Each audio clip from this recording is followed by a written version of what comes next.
to combine sprints and distance training. What supplements do you take? How long do you rest between sets?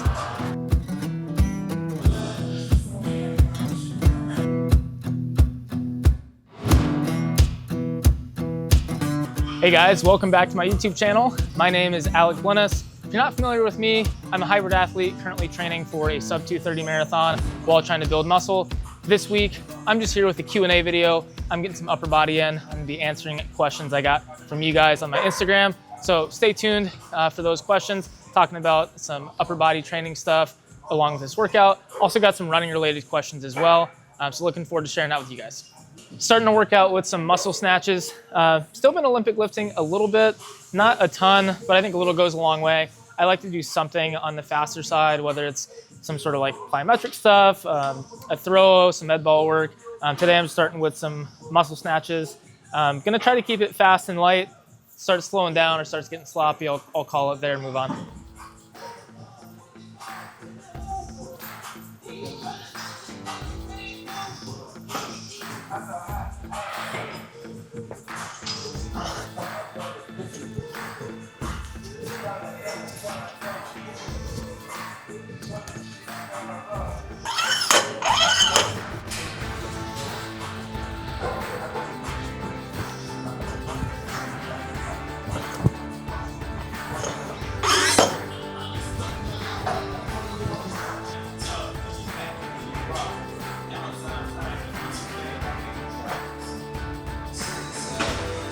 All right, that's enough muscle snatch for the day.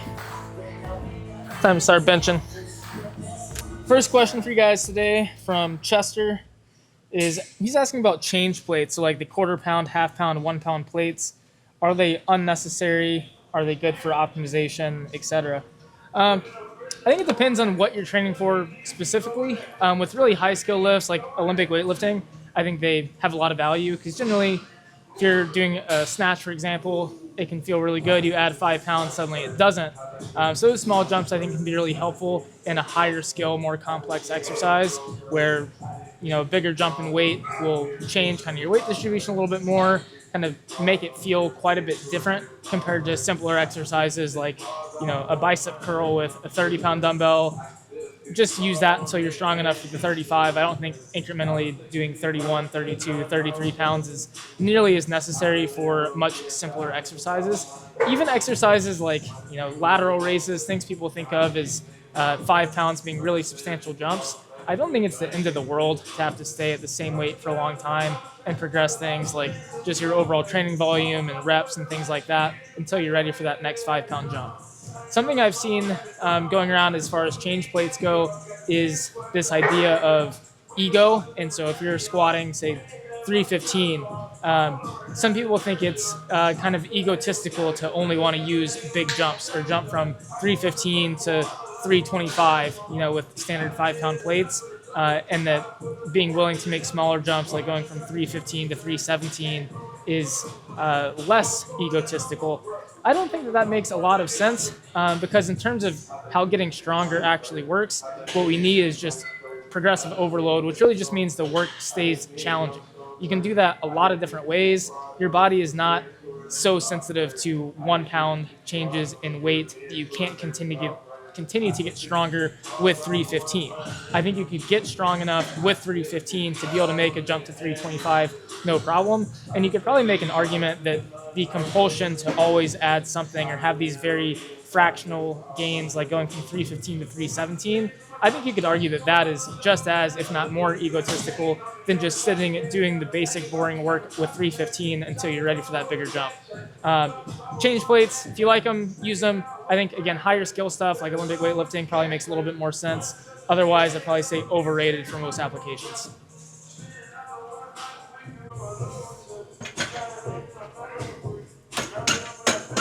I'm doing close grip bench today. Today's a little bit more of a higher volume session, doing a classic 3x10. It's funny because 3x10 is like the most boring set rep scheme there is. People have been doing 3x10 for decades, but it works.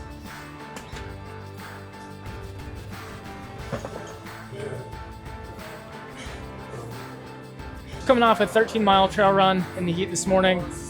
Not feeling super strong, but I'm hesitant to say that out loud and kind of jinx myself. I've had a lot of workouts where I come in the gym feeling pretty tired and end up doing okay, and I've had other lifts where I think it's going to be a great day and then it's not. So you never really know until you just get into it. On my higher volume bench days, I've been doing a 3x10 progression. I did 195 for 3x10 pretty comfortably. Not too long ago. I'm actually here a day early. I was going to lift tomorrow, but I'm jumping the gun a little bit. Maybe not fully recovered. Maybe I'm more primed and potentiated. I don't know. The things you tell yourself to get through a workout.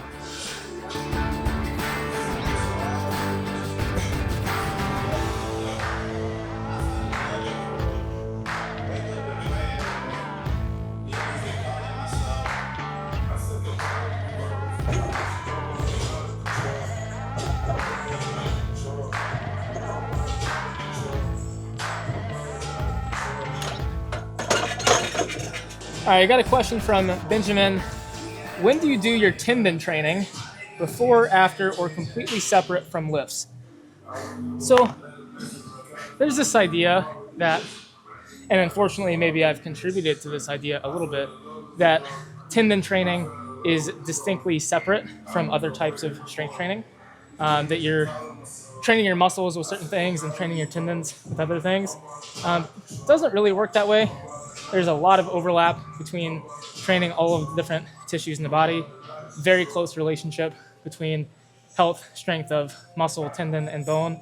It's hard to separate them that much. When we talk about tendon training, we're often talking about things that slightly bias or favor adaptations like tendon stiffness or elasticity as opposed to muscular strength or muscular stiffness. But it's just that. It's a subtle bias. It's not really a completely different adaptation or completely giving up one adaptation to chase another. And so depending on what type of athlete you are, what your goal of the session is, you might train in a way that kind of biases one thing versus another, but you're always going to be training both of those things.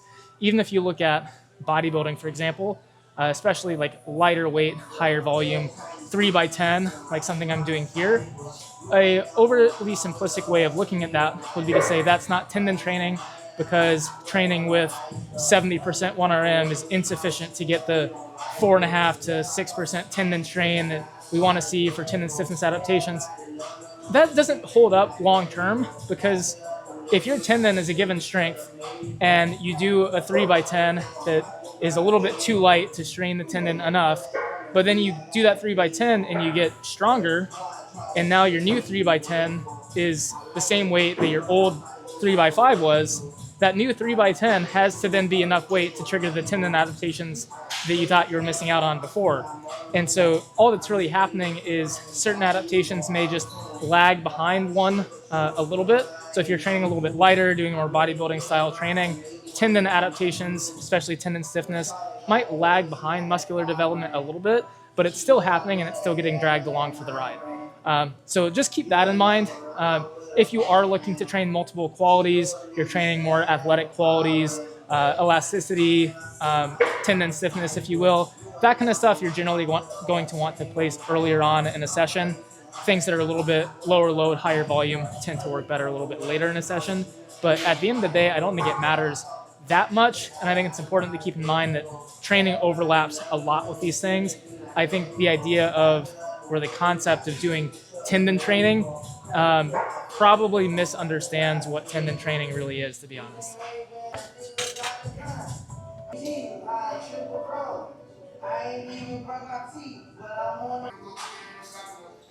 All right, question from Joseph. How long do you rest between sets?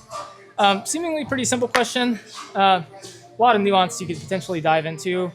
My really short TLDR answer is as long as you have time for. I don't think that there's a lot of benefit to trying to cram more work into shorter rests for some sort of like conditioning effect or repeat bout like performance effect. There is something to be said about conditioning muscles to handle repeat bout efforts. The oxidative capacity of fast twitch muscle fibers plays a role in their ability to handle repeat performances. but I don't think that trying to stress them metabolically by shortening your rest times and stuff is very important. I would rather just see like bigger outputs, do some anaerobic kind of anaerobic conditioning type stuff, do some steady state conditioning, like all of that kind of stuff is going to contribute to that conditioning effect and going to be a lot more effective than jumping back into a heavy set a little bit too soon. Obviously, you only have so much time in the day. If you're resting 10, 15 minutes between sets, you're probably not going to be able to get that much work done before it's just time to go home, or you start losing steam. You've been in the gym 3 hours, you're just kind of done with it. So from a practical standpoint, just getting back to work a little bit sooner within a couple of minutes is probably going to help you get the most quality work done that you can. I think in this kind of optimization culture, science-based lifting era, there's been some decent data talking about how longer rest times are better for hypertrophy and strength outcomes on a per set basis. But typically, research controls, for all the other variables to try to isolate the effect of one. It doesn't do a good job at looking at how that's actually going to influence a training program in the real world. And the main thing that's not accounted for there is just total training time and the ability to get more sets done. So if you get back to work a little bit sooner, you can probably get more volume in a session. That's probably going to be worth it as long as the rest time is not getting excessively short.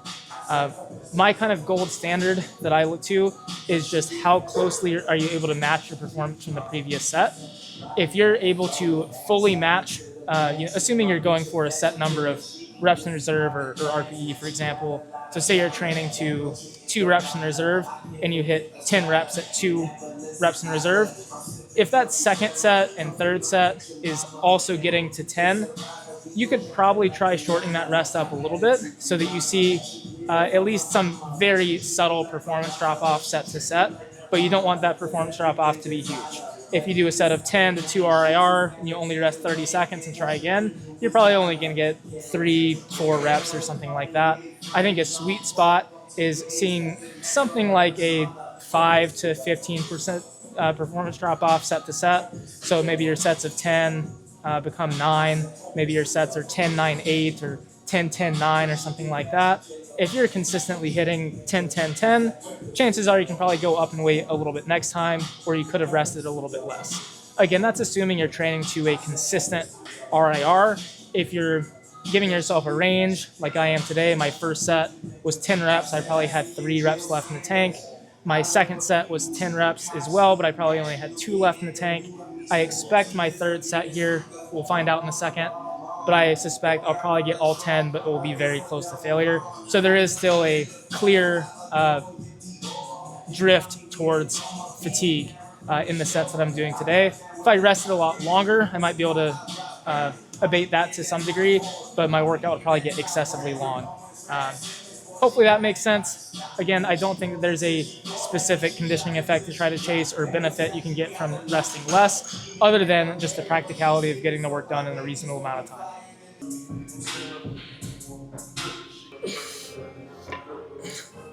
All right, got a question on strength training for trail running. Best lifts to tackle preparing for vert, so climbing in a race, and improve durability. Interesting question, because my go-to is always I'd rather just someone put more energy into actually doing the vert, doing the climbing. I also say it's not usually the vert that gets you, it's the descent. So just all the pounding on the quads can be really challenging. But not everyone has access to mountains in their backyard. It's really tough for a lot of trail runners to accumulate the vert and the climbing and the technical elements throughout the week that they need to properly prepare for some of these events. So if you are a flatlander, you're living in Central Florida, but you're training for the Ultra de Mont Blanc, and you need to find a way to replicate some of those demands, you can utilize the gym to do that to some degree. First and foremost, I'd say just doing a good general strength training program is going to be important regardless of whether you're a road runner, trail runner, what distance you're training for. You want to do all of the fundamentals, train a squat pattern, hinge pattern, hit all the major muscle groups, train your calves, all of that stuff. Check out my strength training for runners video if you want to know more about that specifically. But to address the durability element, the climbing and descending specific element, for someone who just doesn't have the time or the means to get out onto the terrain itself, I do think there's a place for some very high volume, cyclical body weight exercise like walking lunges for high volumes, step ups for high volumes, that kind of thing. Typically, I say things like lifting isn't cardio, getting your heart rate up from lifting isn't cardio. But when we get into like really light, high repetition stuff, like doing 30 straight minutes of body weight step ups, there can definitely be a conditioning effect from something that is that light and that cyclical. But you're going to see a lot more eccentric demand, a lot more muscle damage from something like that. And I think it can be a nice complement to an otherwise flat ground running program. So if you are training on flat ground and you need to prepare for significant elevation gain, elevation loss, consider something like 30 minutes of body weight step ups or 30 minutes of body weight walking lunges paired with some of your flat ground endurance training. And that will level up kind of your durability, eccentric load tolerance. I think it's easy to overdo. Don't try to just completely destroy yourself because you want to maintain high quality running training as well. So start with maybe 5-10 minutes, see how you respond, gradually work up to doses of 20 to 30 minutes. Once or twice per week is generally sufficient. For a lot of athletes that I work with, they can often get onto comparable terrain on the weekends, but not during the week. So we might do one 20-minute lunge or bodyweight step-up session alongside their flat ground running during the week. And then on the weekend, throw on a pack, get out on some tough trails, and call it good.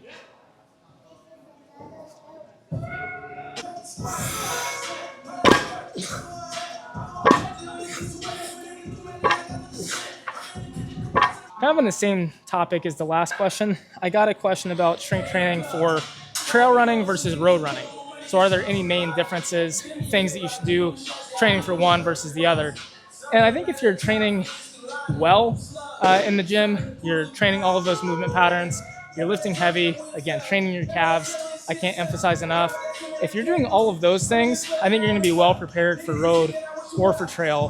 One of the main differences with trail running, of course, is the descending, and we talked about that durability piece already, and then the technical element. So hopping over roots, rocks, that kind of stuff. There's a little bit more change of direction, but I would say that the change of direction or agility you see in trail running is quite a bit different than you see in like field sports. With field sports, when you change direction, you're really rapidly decelerating and then accelerating again in the opposite direction. Whereas with trail running, you're really trying to maintain pretty consistent forward motion, or at least following the trail. So your center of mass is not changing all that much, even if your feet are moving a lot underneath you. So it's more like agility than change of direction. And so things like agility ladders, right? People have shit on those in the context of field sports because they're not change of direction. But I think they actually are somewhat applicable to trail running, where the goal is to just move forward while staying light on your feet, having a lot of dynamic movement kind of happening underneath a relatively stable center of mass. So some sort of plyometric exposure, some sort of like agility circuit ladder, doing some cones, something like that would probably be a good add for a trail runner, especially if they don't have the ability to get out on technical trails as often as they might like.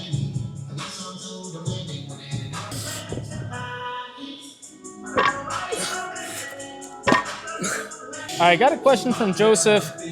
Basically, he has some more specific version, but basically, do I ever cram training, try to train extra in a short period of time if I know I have a couple of days of rest, maybe travel or something like that coming up? Yes, but you have to be careful. You do have to be mindful of like acute training spikes. You can't just do 2 sessions back to back or double your volume in a single day just because you know you're going to be off for a couple of days. I would generally just do a session that's a little bit harder than average.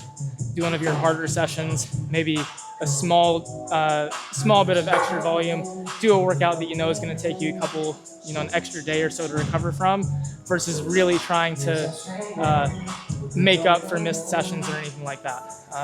Don't try to double or triple your dose for those missed days. Just do something a little bit harder than normal and call it good. Doesn't have to be super complicated.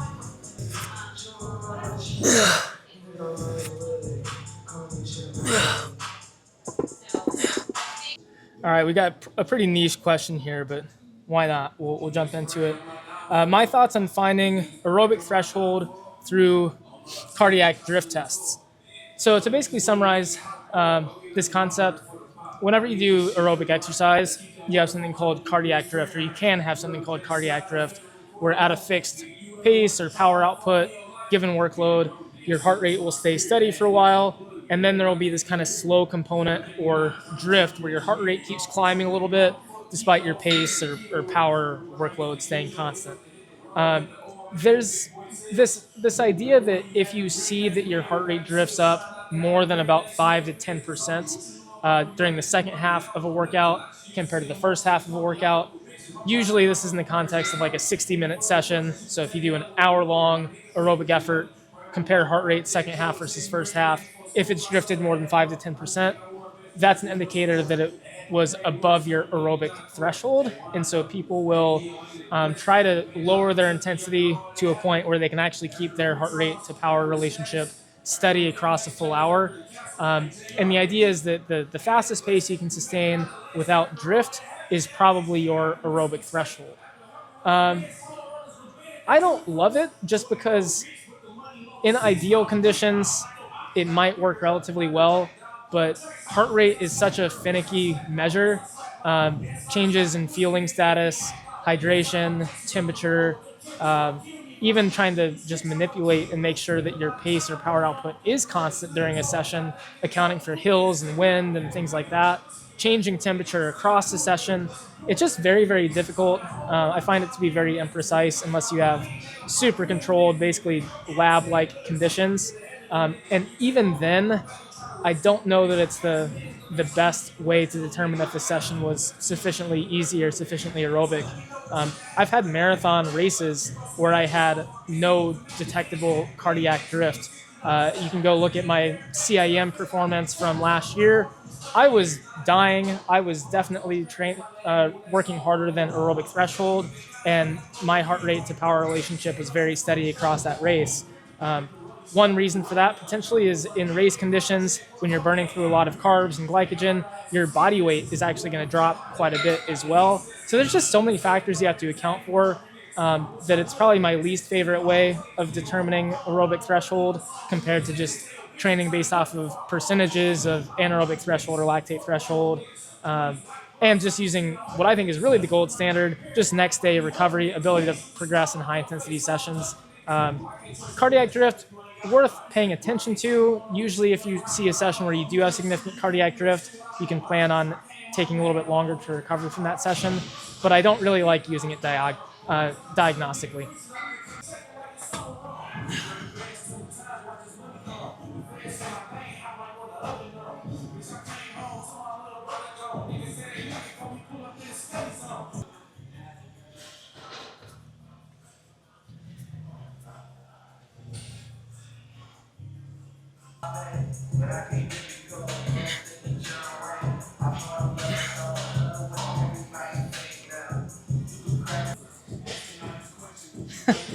Short question here. What diet do you recommend to maintain muscle mass as a hybrid athlete? Whatever diet allows you to eat the most food. I mean, I'm plant-based. I think most of my followers know that. I don't think there's anything unique about that in terms of being able to maintain muscle mass. Biggest thing, especially as a hybrid, is just calories. If you're struggling to maintain muscle mass on a concurrent training program, more than likely your biggest issue is just how much food you're eating. Not that you can do unlimited work, but when people say things like there's no such thing as under recovering, just under eating, I think there is a significant amount of truth to that, especially for most people. True overtraining is very, very hard to do. It's possible, but very hard. Underfueling is very easy to do, and I think a lot of people are doing that.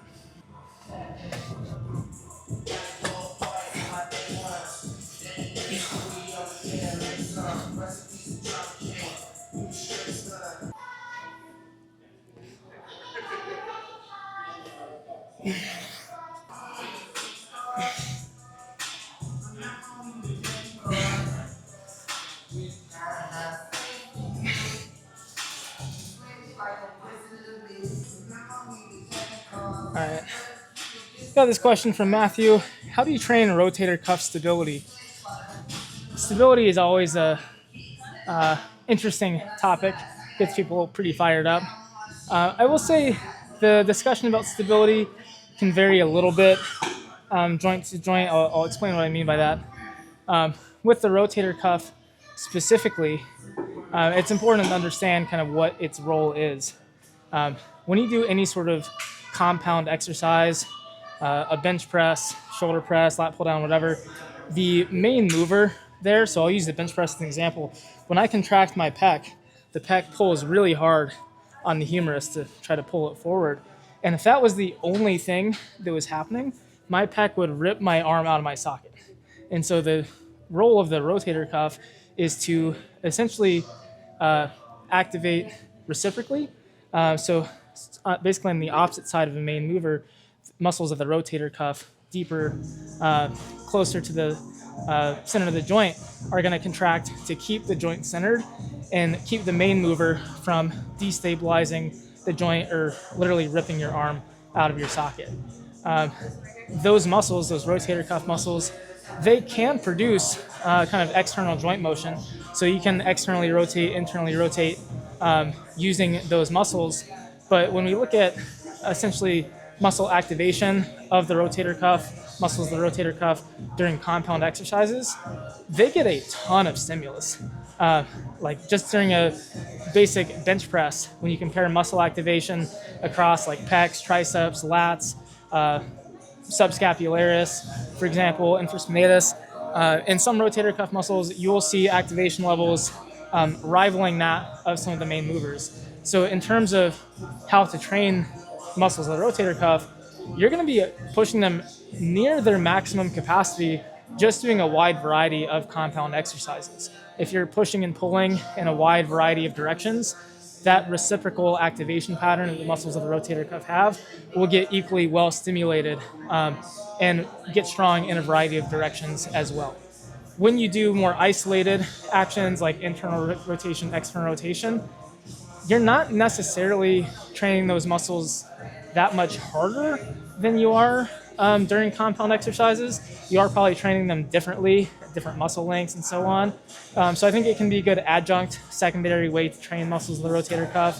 I think just general training variability, training to do a wide variety of things is not a bad idea. But in terms of rotator cuff stability and training them to do their job of keeping the shoulder centered during heavy compound exercises, just do those heavy compound exercises that are going to challenge its primary role as a stabilizer. Importantly, to train the stability of the rotator cuff, the exercise does not have to be unstable. What I mentioned there about the arm getting ripped out of the socket, that's just a matter of absolute load. So if you're doing a machine chest press that's perfectly stable, but you're producing a ton of tension in the pec, muscles of the rotator cuff are still going to have to engage to keep that arm from getting ripped out of your socket. If you add external stability demands, bottoms up kettlebell, something like that, you may be increasing the ratio essentially of rotator cuff activity to main mover activity, but you're also just decreasing load on the main movers, so you're not getting as much of that effect that we talked about before. A lot of times when we look at studies that ask how much is this muscle working versus that muscle, we're talking about ratios and relative contributions, but what matters as a training stimulus is absolute contribution. And even if all of your exercises are very stable machine exercises, if you're challenging yourself near maximum capacity in a variety of directions, I guarantee you your rotator cuff is still going to work just fine.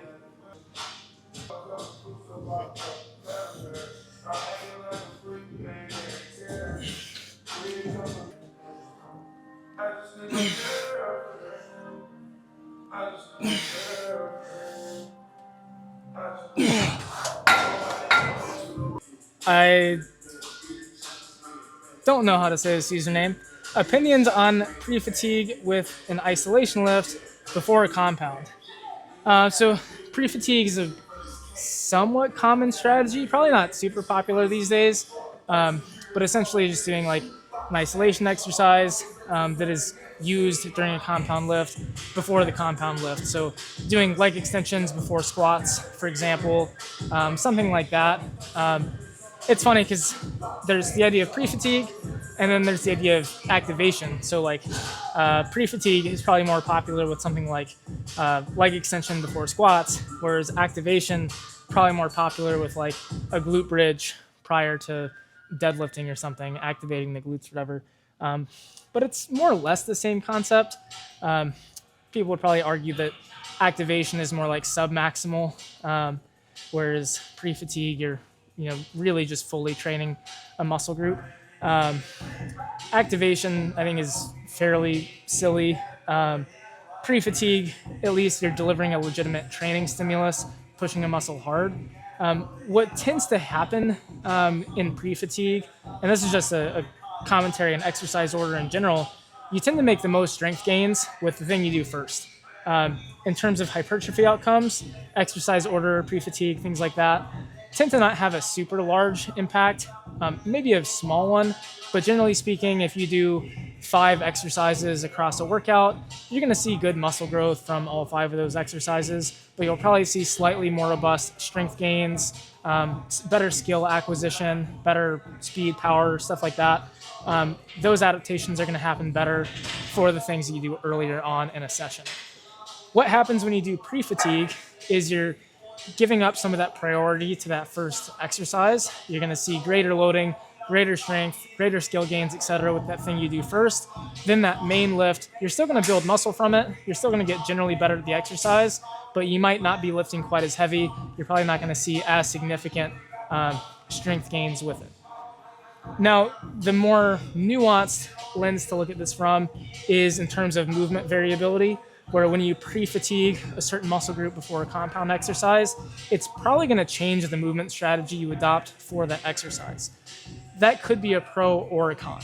I think generally being exposed to a wide range of movement strategies is not a bad idea, but once you're really, really proficient at an exercise and you're working on just fine-tuning performance, especially close to a competition, for example, you generally don't want to mess with that kind of stuff. Just prioritize that higher skill exercise first, get really good at it. If I was going to put kind of pre-fatigue anywhere, it might be very far out from competition, very far out from any sort of context where you really care about your maximum performance, and you're intentionally trying to expose yourself to a little bit of movement variability for any number of reasons. Maybe reduce loading on other body parts due to injury, just as a pure variation strategy, bringing up weak spots, whatever. But just be aware of that kind of trade-off, and that you're just going to be prioritizing getting better at that first thing, potentially getting worse, or at least just having to adopt different movement strategies for the exercise that follows.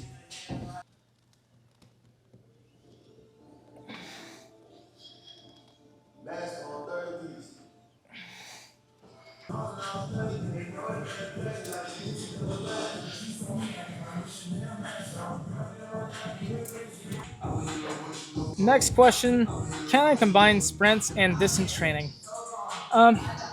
So obviously there's going to be some level of sacrifice. Whenever you try to get really, really good at one thing, you're going to be giving up at least something at another.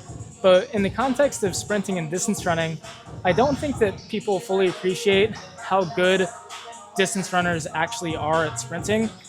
Even a lot of distance runners kind of use their distance running as a cope for not being good at sprinting, and not training sprinting, not training to be fast.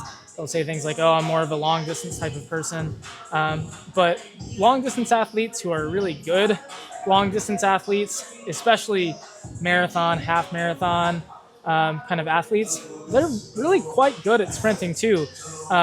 If you compare them to virtually any athlete, court sport athlete, field athlete, basically anyone except a short distance track specialist, elite marathon runner, for example, is going to absolutely hold their own, if not beat out a lot of these other athletes over short distances. So it can absolutely be done. For some specific examples, Sebastian Coe, for example, he was a good miler back in the 80s. And during a mile, he closed the last 100 in 12.1. So a 12.1 second 100 at the close of a mile in 80s footwear on an 80s track is absolutely insane. You're going to be hard pressed to find, many athletes that can run close to that, even in much better conditions. So it can certainly be done. If you look at decathletes, most mid-distance athletes, 800 meter, mile athletes, they're going to be very, very good at sprinting. maybe their first couple of steps, they just don't practice the skill of acceleration. But that would come relatively quickly with some practice, and you're going to see their max velocities are really quite exceptional, despite often running 50, 60, 70 miles a week for some of these mid-distance athletes, which if you look at like a recreational level marathoner, even a recreational level ultramarathon runner, they're often not running as much as some of the elite 800 meter and 1500 meter athletes. And so what I think would benefit a lot of recreational level athletes who are trying to be good at long distances and sprints is to train more like a high level kind of elite 800 meter mile athlete who does some of these high volumes. They do 50 plus miles a week, but they also take their sprint training very seriously. They take their threshold training very seriously. They train across a wide range of intensities. And even if they're not as good at marathon running as the marathon specialists, you take a guy like Jacob Ingebrigtsen, he specializes in the mile. He hopped into a half marathon and ran a very elite time. And so these athletes, when you train for that mid distance, you're probably gonna be pretty damn good at just about all of the distances. Even if you have a few additional percentage points to shave off, I think it can absolutely be done, and you can be very impressive at both by the standards of 99.9% of people.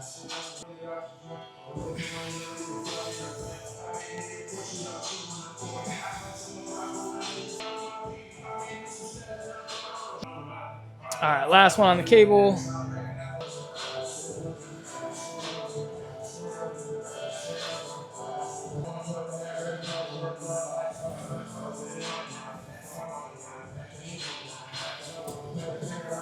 All right, pretty easy question. What supplements do you take? As a general rule, I'm not a big fan of supplements. I do take a few. But I would say when it comes to supplements, if I could give one piece of advice, it would be before you buy a supplement, look at how much it's going to cost per month, put that amount into an investment calculator, and see how much money that monthly investment would be worth at retirement. If you're in your 20s, for example, and you're thinking about taking supplements, just a $30 per month supplement, which most subs will run you at least that much. If you put $30 a month into some stocks that are gaining 8% per year, keep that in there for 40 years till retirement age, that $30 a month supplement could be worth $100,000 at retirement. And so look at some of the peer-reviewed data, punch that supplement into PubMed, and look at that study summary versus look at $100,000 in an investment account and decide which one you think is worth it. I guarantee you, if you think about it that way, almost any supplement you're thinking about taking is not going to be worth taking anymore. I take creatine, caffeine. That's it in terms of consistent, regular use. I get my ferritin tested, and when my ferritin is low, I will supplement with some iron, which is one of the cheapest supplements you can get, to make sure my ferritin stays in a healthy range for an endurance athlete. And that's about it. As far as like performance-specific stuff, race-specific stuff, I've experimented with bicarb, which baking soda doesn't get much cheaper than that. I don't bother with any of the fancier kind of modern bicarb solutions that'll run you 20 bucks a serving. I just use good old-fashioned Arm & Hammer, like a couple of pennies per serving on a race day. I have experimented with the new like Nomeo broccoli sprout stuff. That is spendier, like $5 to $7 a serving. I've done about a dozen of those. I'm just kind of tested out because it seems to be all the rage these days, and I like to be at least have some personal experience with things that are gaining popularity. I'll maybe talk about that in a little more detail later on. But yeah, as far as supplements go, caffeine, creatine are the only things that I use on a very consistent basis. And before making any supplement decisions for yourself, make sure you consider the long-term opportunity cost of that.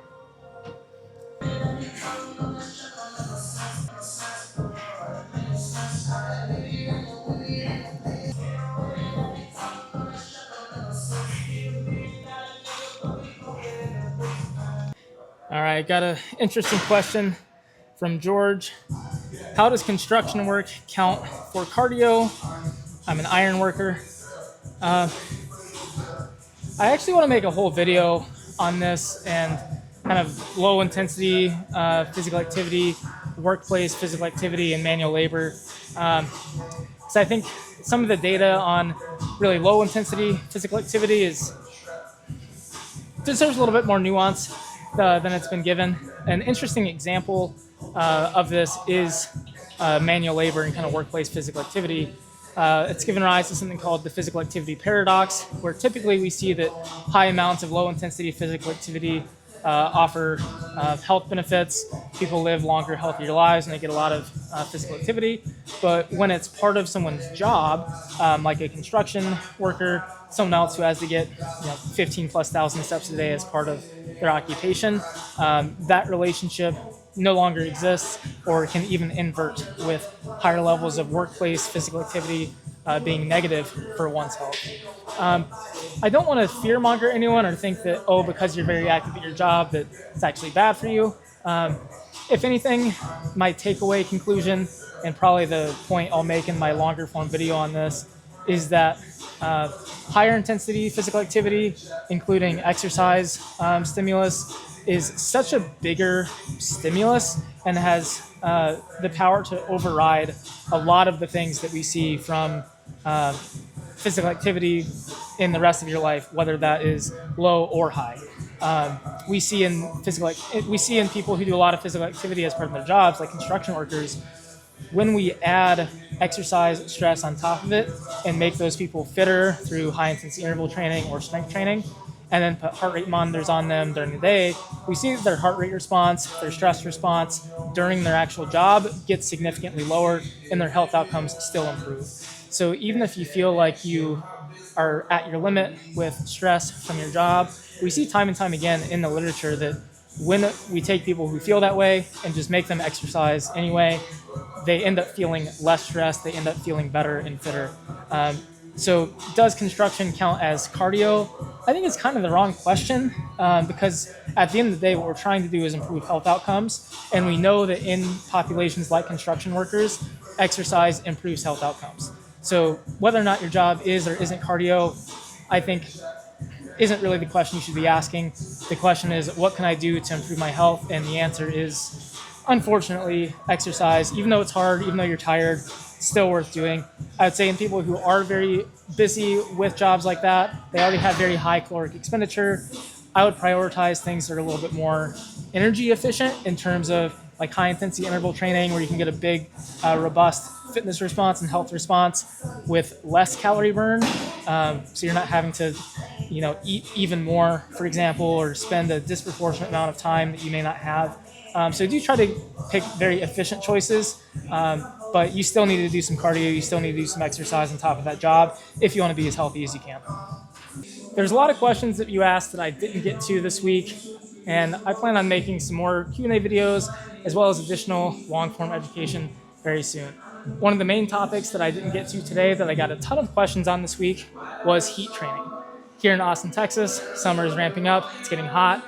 I know it's getting hot for a lot of you out there as well. So I'm gonna be putting together a heat training guide this week. That's all I got for you guys this week. Thanks for watching.